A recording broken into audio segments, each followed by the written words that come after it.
Ladies and gentlemen, welcome once again to the Tribble Timewarp. This is footage from the 10th of July. A new patch went in this morning and I'll stick a link to the notes in the video description down below. Lots of changes, but for the purposes of this video we're going to be looking at the easy and medium missions for the Nukara interior. After we've dealt with this little bug that seems to have crept in, now it took me a little while to figure out what's going on here, but it looks as though if you have your environment suit enabled and you switch weapons, it will re-enable the option to show your weapon glued to your back despite you having it switched off in the UI. You can see me mucking about with it here. So actually switching weapons in and out of your inventory doesn't do it. It's the Z toggle to change your active weapon and switch that, which affects it. Plus, of course, the weapon is clipping through the life support pack on the back of the suit, so I'm not sure if that was an attempt to have it off by default regardless of what the UI thought it was being told to do. It may have been, I'm guessing wildly here, but it appears to have had the opposite effect. Anyway, let us proceed on.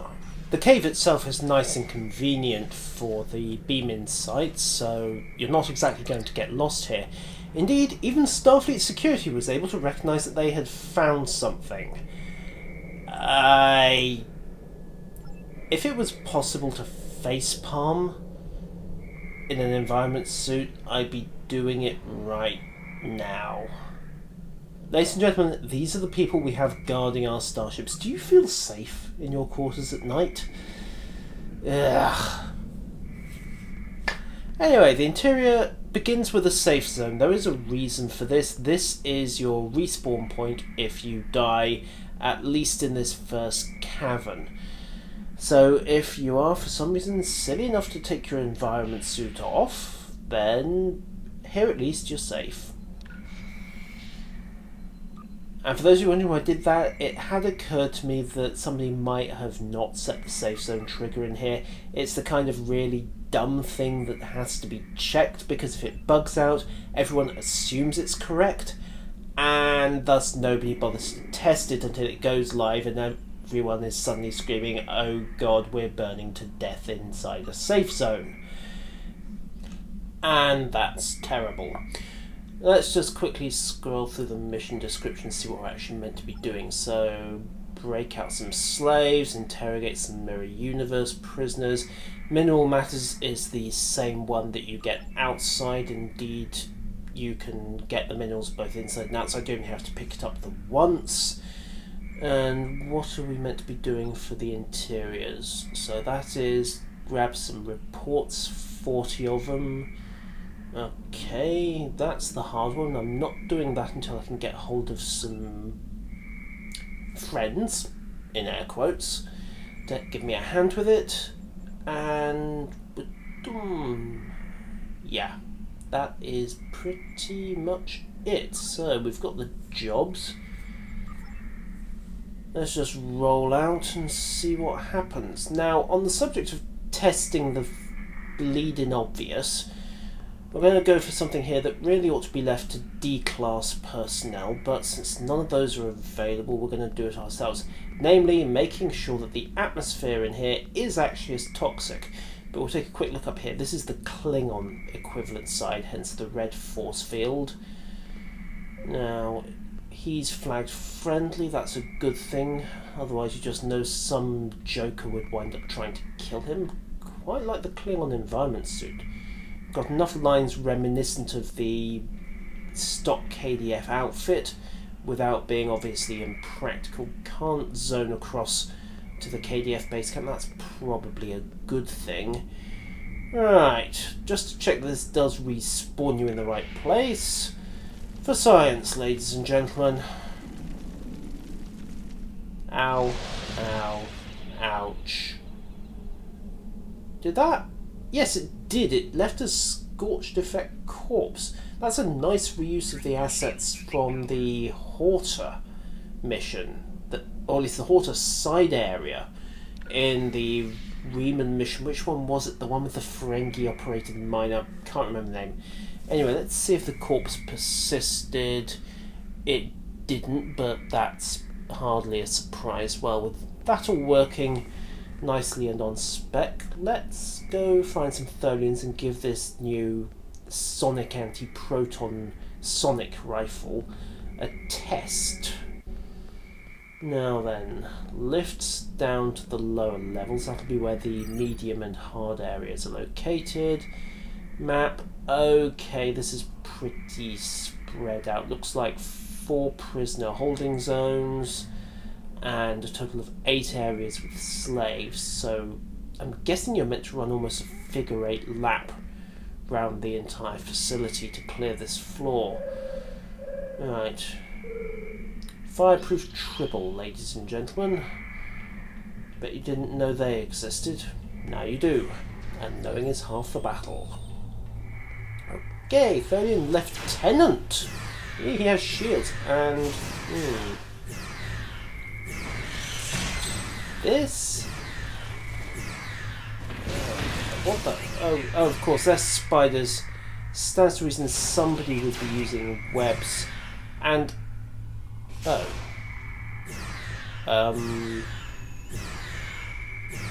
I appear to have blown him through the wall.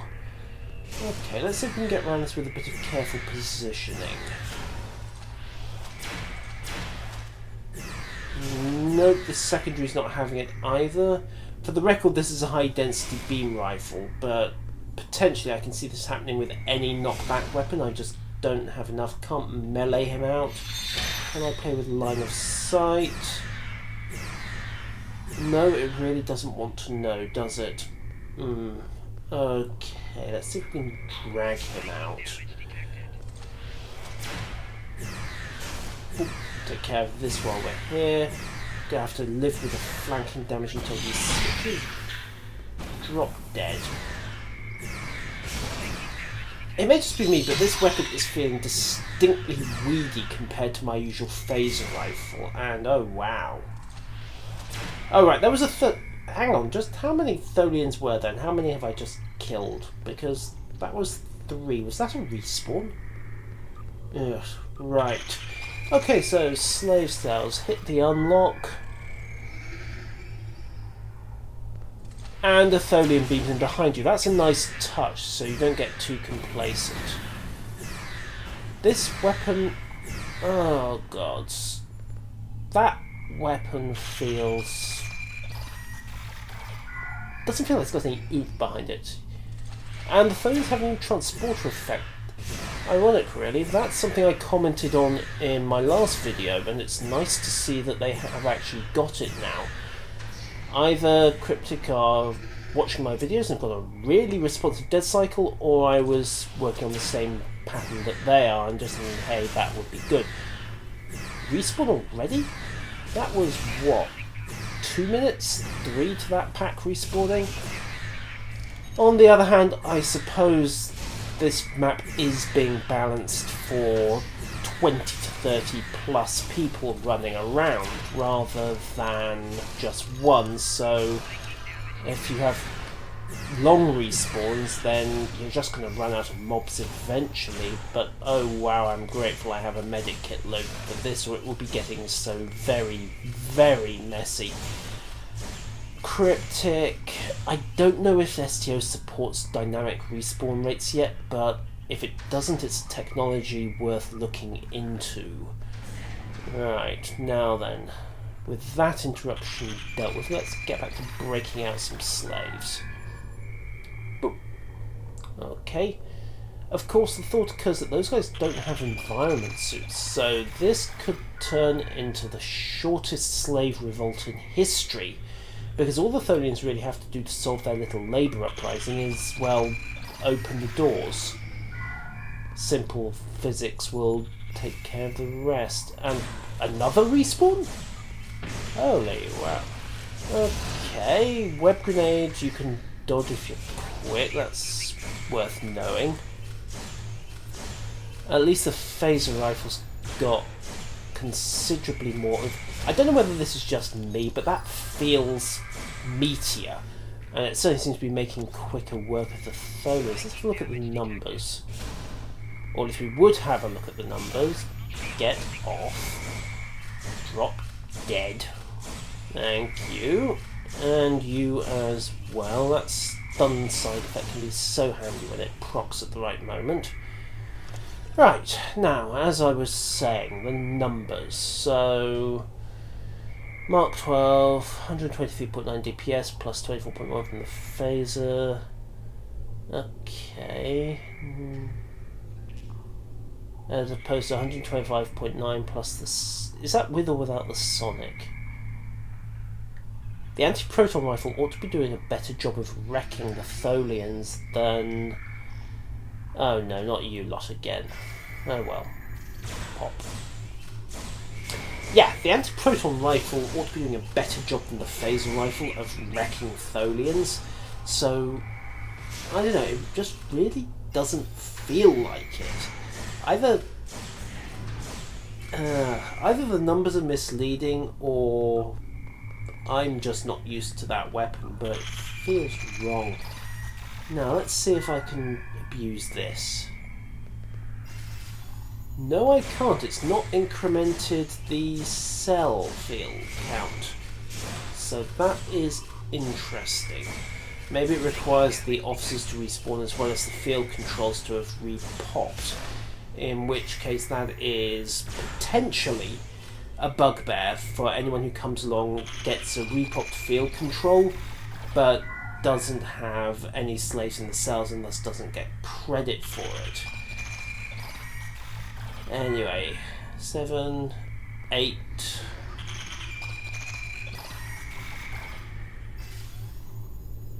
you again. Yeah, dynamic respawns really are the way to go, although I accept that this is going to be less of an issue on live, because, let's face it, the primary instance of this is always going to be fairly busy regardless of time of day and server population. I hope, because it'd be a real shame if this zone was deserted. The Tholians are really interesting enemies. Anyway, that's the slave revolt, liberation, euthanasia, call it what you will, covered. So let's move on to the next bit of the easy missions, which is the debriefing of the Mirror Universe personnel. Actually, you know what, let's wait a second, because I mentioned in my last video that there was a mile-long spoiler in this map, and you can just got a glimpse of it there, but as soon as we get rid of this chap... And I know I'm getting smaller numbers. Am I getting smaller numbers with that rifle? I'm not sure. Let's go and get a better look at this. Because by the looks of it, the Mirror Universe people have managed to build their own Odyssey class. Which is fairly impressive, considering that the last time we officially saw the Mirror Universe back in DS9, which was what? 40... yeah. 40, maybe 50 years previous to STO, those guys were basically running around in a couple of beaten up old freighters, and now, well... oh boy. That is quite impressive. It's almost a shame we're going to have to blow it up in a future video. You'll notice it's got a Terran Empire paint job, yellow striping that's very characteristic of certainly Inner Mirror Darkly from Enterprise. I don't think the original ISS Enterprise had that yellow paint job. I think that was a later development. But anyway, that's what the Tholians are on Nukara for. So we have their main practical. We're still not sure of their theoretical, besides nick as much technology as possible, but I dare say we'll find out if there are some other missions besides these repeatable, essentially grind quests. It'll be interesting to see if Cryptic have got some story missions, perhaps a featured series, lined up in their back pocket that they haven't yet told us about. Now then, Oh god, I really am ankle... Well, not even ankle deep, more like waist deep in spiders at the moment. I hope you're not arachnophobic if you're planning on playing this mission, because if you are, good luck. Anyway, Tholian Mirror Universe prisoners are tucked away in these little alcoves. If you remember the map, you'll recall that there are 4 of these dotted around. So yes, you are going to do a lap of the entire floor. That lieutenant was kind enough to beam out, so saves us the bother of killing him. So, debrief the gear specialists. Now, they're tucked away in these cells over here. So let's go have a word. Okay. Interesting uniform variant they've got there. Very dark, grim, very appropriate for the Mirror Universe. Do they use the Starfleet Delta in the Mirror Universe? I can't remember. I'll actually have to look that up, because that is potentially a uniform bug on their modelling. However... Okay, so let's go find the gear. There it is. So pull this open. Okay, so hit that. And we immediately get interrupted. Yes, it would be nice if she hadn't interrupted me so I could go back and actually look at what those descriptions were saying. Now, obviously, you line these up to what you were told by the prisoners, and one of them doesn't match up, so let's go have another word with them and see what they have to say for themselves.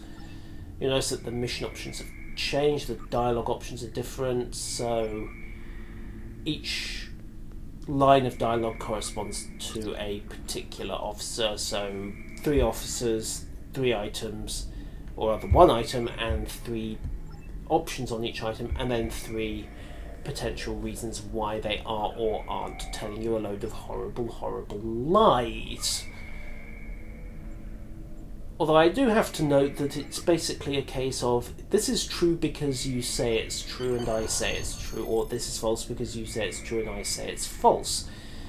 It'll be nice to see a little more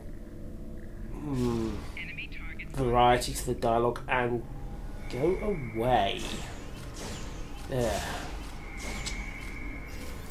Yeah, dynamic respawn, please. I know I've said it before, but it's going to be a recurring theme throughout this video, I suspect. So we have to go and rinse and repeat that with another 3 packs. Right, let's just skip the rest of this floor and cut forwards a little, because I want to see if it's possible to sequence break this conversation. It turns out that you can't. If you attempt what I'm doing here, which is to examine the devices before you speak to the officers to whom the devices relate, then the mission simply doesn't register the fact that you've done so, and you're left with your initial conversation choice of accepting what you've been told at face value and going to look at the devices to check up on it, as you can see. Now, mission scripting being what it is, there are always going to be elements of railroading, but as an improvement to this, I would suggest removing the ability to interact with the devices before you've spoken with the officers. That won't fix the problem that you're being railroaded into doing certain actions in a certain sequence, but it will go some way to hiding the fact. There are 2 other issues I spotted while I was down here, both with the tactical officers. The first is that despite being identified as a lieutenant in his short name description, he's wearing a commander's rank insignia. And the second issue is that apparently as a perk of being in the exploration division of the 12th Fleet, I go away. Jumped by Tholians again and again and again. I know I said it earlier in this video, but dynamic respawns would make this so much more tolerable and so much less sensitive to population. However, apparently I have the first ever universal translator with a built-in lie detector. I told them, lie 02, they wanted to know about the Polaron rifle. Okay, apparently a script or two needs tightening up there. And hologram of a Mako battle rifle, at least I think that's what it was. Interesting. If the Terrans are using Polaron weaponry? Curious and curious. I always thought they went for phasers, but oh well, there's no accounting for taste. With the easy floor cleared out, barring of course the whole obvious immediate respawning thing, let's turn in these missions. There's a handy comm panel by the lift if you don't want to traipse all the way back up to the entrance, and pick up our rewards. Skill points, expertise, which basically translates to a lot of expertise, an equipment lockbox, and a few fleet marks. That's not a bad turn. Interestingly, I can get indentured dismissal almost immediately again.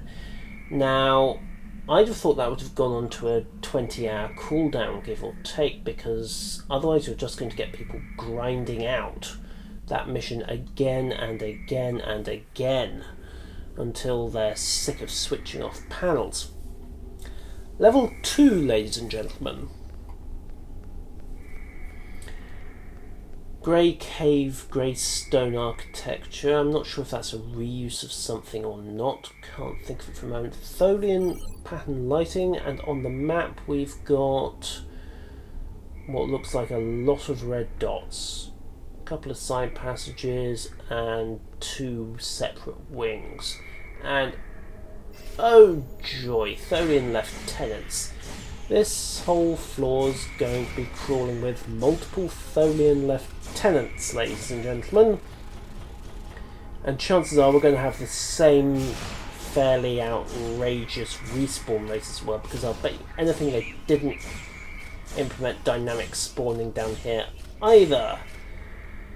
However, let's see what we get. So, okay, so they're dropping the technology reports. That makes sense. That's some sort of control panel there. Okay, so it's just little packs of lieutenants that we're going to be getting on this floor. Answer, by the way, yes it is, as things turned out. This was a little monotonous from an enemy standpoint, but can I do anything with this? No, but it's an interesting note of the fact that the Tholians work in phase 3, and that's the stolen tech we've got to destroy. Now, that's all well and good, but from a balance standpoint, it's a little disturbing that I can... Oh, wow, talk about quick respawn. Okay, this could potentially get tricky. This may be why you're expected to bring a friend down here, because, yeah, I've got another pack coming in on my right flank. Let's just quietly back up before things get any messier than they already do. Lieutenants hit a bit harder than ensigns, so that's basically 3 Tholian lieutenants, and I was in a little bit of danger, but nothing significant. Pop. Just fall over and die, will you?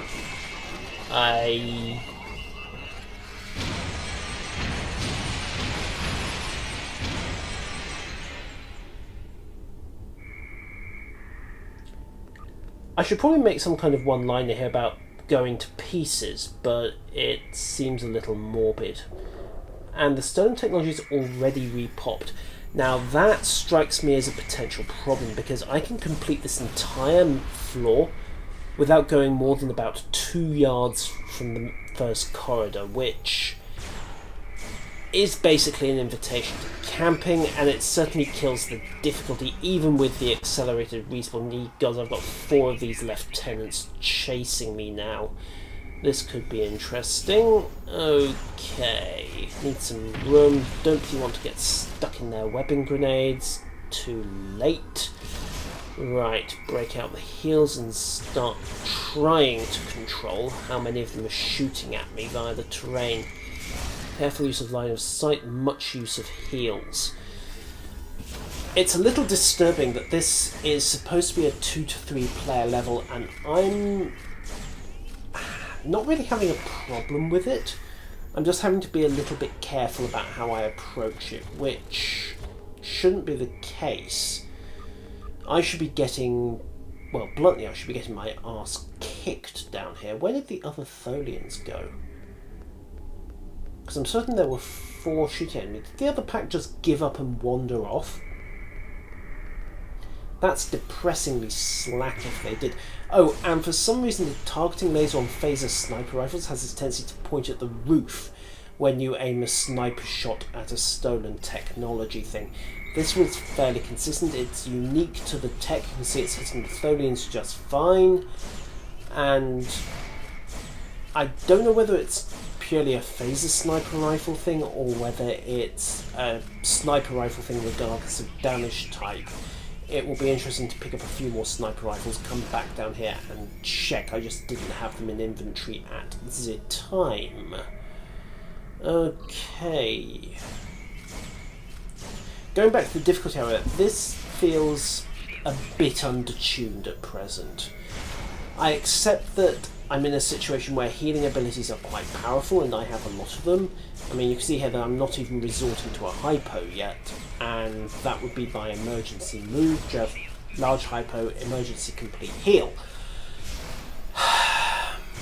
This is an old balance problem in MMOs. How do you balance the healers, particularly in PvE? World of Warcraft had it, particularly in vanilla in the early days. I remember as a Holy Paladin once basically soaking a mage's entire mana pool, just standing there and taking it. And as a general thing, Holy Paladins with a combination of heavy armour and, oh god, how many have I got shooting at me this time? 1, 2, 3, I think now it's down to 2. Break out the heals once again. Yeah, Holy Paladins had a reputation for needing to be killed about 3 times over if you couldn't shut down their spellcasting. Anarchy Online had it. Doctors and Adventurers were outrageously powerful because of their heals, particularly compared to the DPS classes. And it's happening again here. I mean, by rights, I ought to be dead meat. I've got 4 Tholians. Where did that line control come from? And oh god, why are my shadows using split beam rifles? I've now got, what is it, 1, 2, 3, 4, 5... Yeah, 5 Tholians shooting at me. Well, or my quantum shadows, but this might be manageable, I think. Maybe.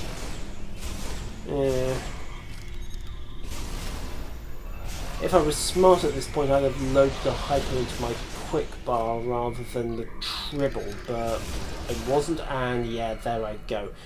So yeah, that incidentally was the only time I died recording this, and yeah, 5 Tholian lieutenants beating on me, a running fight in which I'd killed another, what was it, 2? Yeah. I'm not sure if Tholians need a bit of a buff or if I just happen to have stumbled onto the magic combination for this mission, but as far as these things go, I would say that certainly the stolen tech needs to be moved so that you have to go fairly deep into the floor to find it. I shouldn't be able to camp out 1 spawn of Tholians and 1 spawn of tech and basically abuse that to get through a 2 to 3 player mission solo without any significant difficulty. And to be honest, not significantly slower either. I'm still getting a fairly consistent, convenient spawn of both technology and enemies, and therefore I'm not going much slower than I would be if I was doing this as was perhaps intended by the designers. So that remains my principal concern about this mission. Cryptic might also consider adding in, well, presumably a lieutenant commander or a commander mob to the packs down here, just to give a bit more variety. By the time you've killed off 50 something lieutenants to get the reports you're after, it gets a little samey. As I think I may have mentioned, no I didn't, this mission, start to finish, this took me 1 hour and a quarter, give or take. And yeah, this was easily the most boring bit of it, because I just parked up in one location and camped like Counter-Strike Pro. Sometimes that really is the best way to go. And you know what? It's even better in a PvE game because you don't get the Tholians on the chat bugging you for being a lamer. Anyhow, let's skip forward again because I've said all that I really have to say on this floor. The final thing I'm going to note in this video is that I may have misunderstood the lockbox system for this mission, or there may be a slight bug in the way that it's working out the loot drops, because I had thought that green boxes gave green loot with maybe a small chance of blue, blue gave blue with maybe a small chance of purple, purple gave purple with maybe a small chance of ultraviolet. Of the 4 lock boxes I picked up in this mission, I got 2 greens and 2 blues. The greens gave me green loot once and blue loot once. The blues gave me green loot once and blue loot once, which isn't at all what I'd expected. I'd expected, as I said, greens from greens, blues from blues, predominantly. Maybe a small chance of loot going either way. It may be just a question of luck, and I've fallen prey to the fallacy of small numbers yet again, but it may not, and who knows, it may just be me misunderstanding the design. Anyway, that has been the Tribble Timewarp for the 10th of July. I have been your host, Yuzral, and if there is a next time, I'll see you then.